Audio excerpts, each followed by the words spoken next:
2000, I hope not. I was planning to her now. This is our public input portion of the meeting. There's a 3-minute limit per speaker. Is there anyone who'd like to address the board? Give your name, please, and address. Good evening, Don Kelly from 8904 Shellman Drive. Got a couple things. First, I'd like to give kudos to Bill Rybeck for being an advocate for the senior citizens and helping them with their tax rebate. Someday I'll be a senior citizen and I hope somebody will help me out. Bill, good job. I appreciate that. Nice. Second thing is,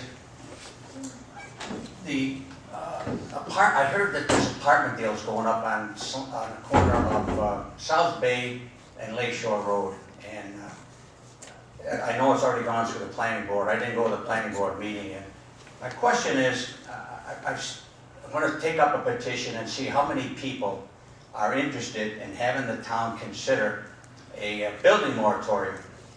And the reason for that is, I know that we've been promised money from the state. I don't really know when we're going to get it. I've sent a letter to the DOT asking them to see if they can give me some closer assessment as to when they think they might actually be able to do something. And from what I can see so far, I don't have the letter yet, it's like 5 or 10 years down the road. Living where I live, I see the traffic every day, and I'm glad that I don't work any longer.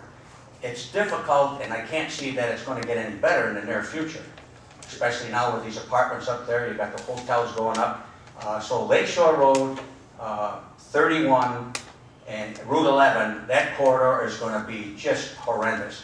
And some of the people that are going the other way, it's not going to be any better. So I don't know if the board's even thought about this, but I would just, from what I'm going to do, a heads up, think about it. I think a building moratorium might be in order if we're going to take that long to have any work done in that area. It would help us out, it would help the older people, and a lot of people that are going to work every day. I mean, I hear people call me all the time, and I tell them I can't give you an answer.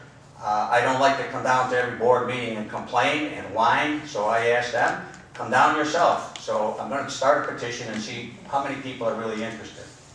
The other thing I'm asking is that $1 million that we're supposed to get from Schuler.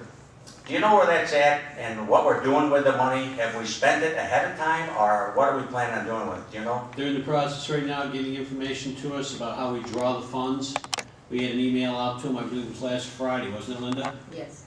And they're in the process right now telling us the process. Because last time I was down there, that's the first question I asked, and they looked at me like it was glazed over look, and they weren't quite sure what the process was, and they said as soon as they find out that they let us know. So we're not using it yet? No. Okay. Do we have specific plans when we get it? Yes.